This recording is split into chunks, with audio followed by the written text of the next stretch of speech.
दोस्तों नमस्कार। जनचौक की इस खास पेशकश में आपका स्वागत है। कल जो भारत था वो आज पाकिस्तान है और कल जो पाकिस्तान था वही आज भारत है। यह बदलाव पिछले 12 सालों में हुआ है। यही पीएम मोदी की उपलब्धि है। मोदी जी भले ही विश्व गुरु बनने का दावा करें, लेकिन सच्चाई यह है कि इस दौर की दुनिया की सबसे बड़ी ताकत का खाड़ी के एक देश ईरान के साथ समझौता पाकिस्तान की धरती पे हो रहा है। अपने आखिरी दौर में पहुंच चुकी इस वार्ता को कहा जा रहा है कि पाकिस्तान समझौता नाम दिया जाएगा। पिछले 2-3 दशकों में शायद ही एशिया के किसी मुल्क को यह गौरव और गरिमा हासिल हुई हो।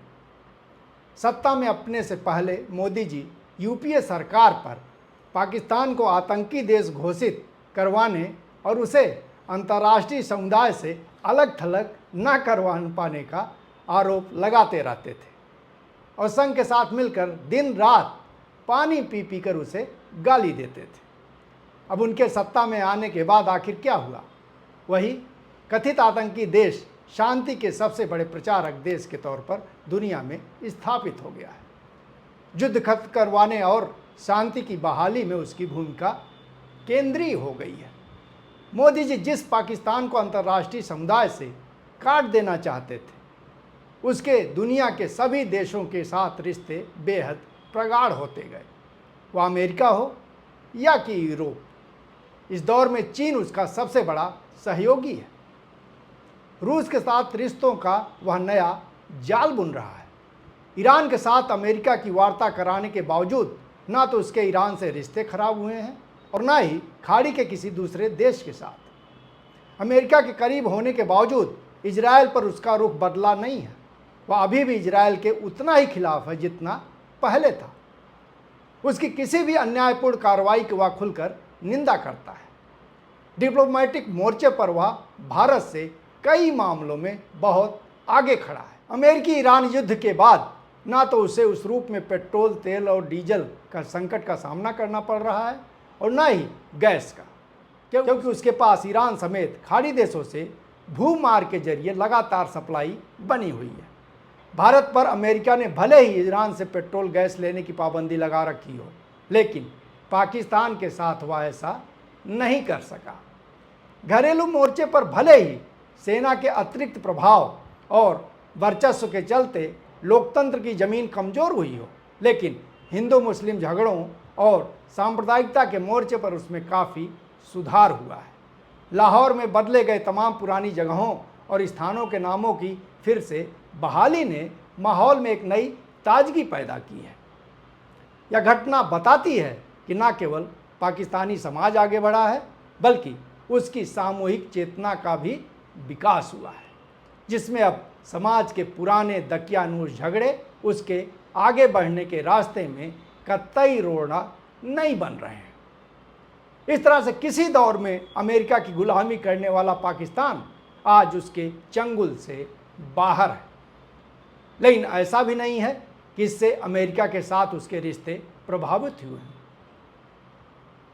अब वह स्वतंत्र तौर पर अंतर्राष्ट्रीय मंच पर अपनी भूमिका निभा रहा है।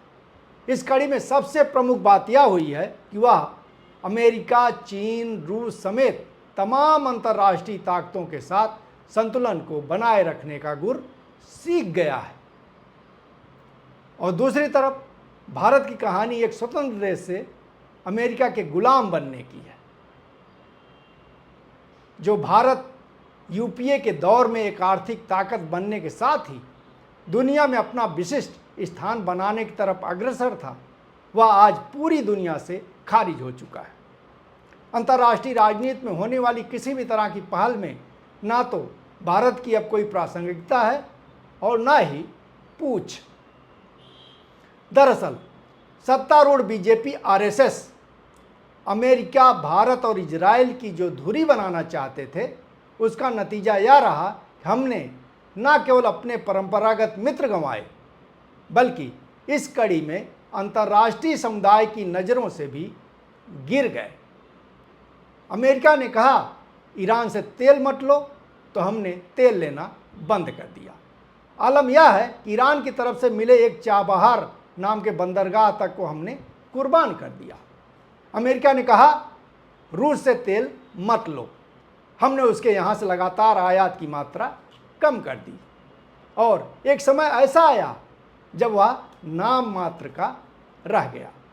अमेरिका को चीन के खिलाफ लड़ने वाला एक देश चाहिए था, हमने खुद को हाजिर कर दिया और फिर IMF, वर्ल्ड बैंक से लेके तमाम पश्चिमी संस्थाओं के समानांतर ग्लोबल साउथ के लिए ब्रिक्स जैसे एक प्लेटफॉर्म के निर्माण का जो रास्ता खुल रहा था, अमेरिका के इशारे पर हम उसके सामने बाधा बनकर खड़े हो गए।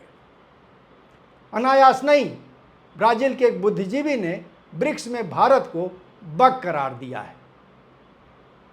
इस कड़ी में हम अपने सभी परंपरागत मित्र खोते गए और अब हम बिल्कुल अमेरिका के रहमो करम पर जिंदा हैं।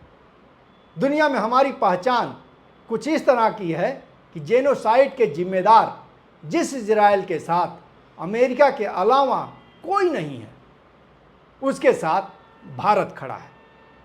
यह हमारी मौजूदा अंतर्राष्ट्रीय पहचान है। अनायास नहीं, जब नेतन्याहू से पूछा जाता है कि आपके साथ दुनिया का कोई देश नहीं खड़ा है, तो वह शख्स कहता है कि 1.4 बिलियन की आबादी वाला भारत मेरे साथ है। यह मोदी जी और उनके कारकुनों के लिए डूब मरने की बात है। जिस नेतन्याहू को अंतर्राष्ट्रीय कोर्ट ने अपराधी करार दे रखा है और कहीं जाने पर उसके गिरफ्तार होने की आशंका रहती है, वह आपका मित्र है। आपने यही कमाई की है। उसके साथ गलबहियां आप डाले फूले नहीं संभालते। चलिए, आपकी स्थिति को समझा जा सकता है। आपकी जहनियत ही वही है।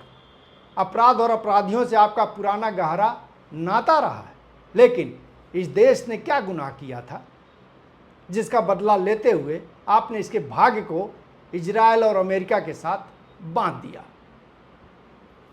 और जिस अमेरिका पर आपने आंख मूंद कर विश्वास किया, उसने भी आपके साथ क्या किया। पिछले 1 साल में ट्रंप ने आपको जितनी बार अपमानित किया है, शायद ही दुनिया में किसी शासक को उतनी बार उसका सामना करना पड़ा हो।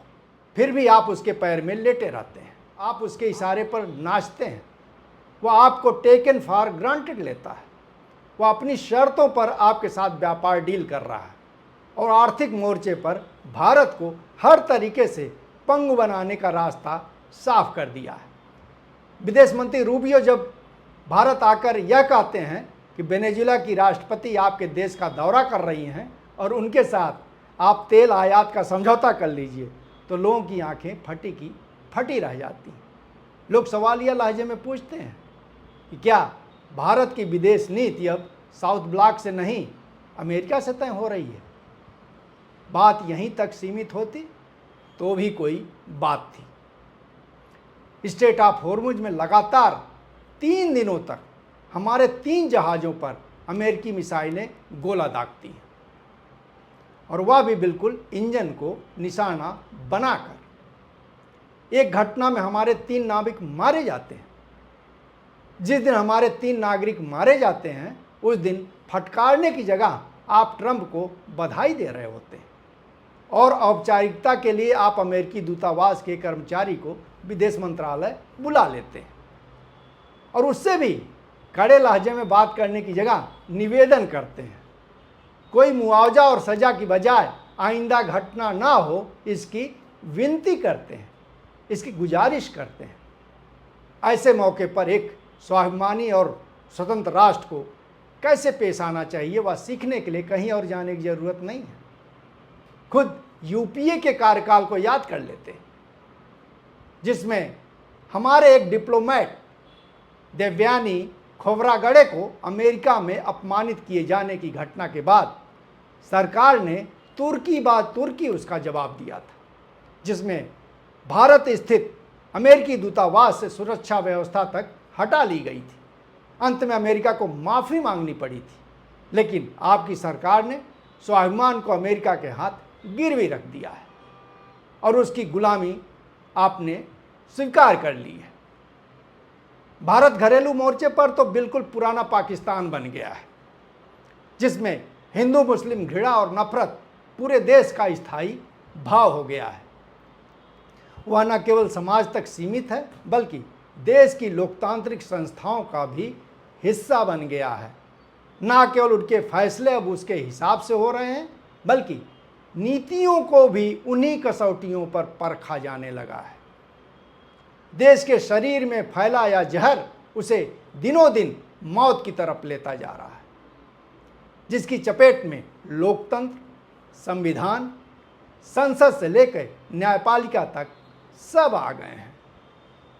इस तरह से मोदी जी भले ही आप हिंदू राष्ट्र ना बना पाए हों, विश्व गुरु भी ना बन पाए हों, लेकिन एक बात जरूर है और जिसकी सफलता का श्रेय 100% आपको मिलना चाहिए वह यह कि आपने भारत को पाकिस्तान बना दिया और पाकिस्तान के इस बेताल को आप मरने तक उसके बाद भी आपकी आत्मा धोती रहेगी, उससे आप कभी भी निजात नहीं पा सकेंगे।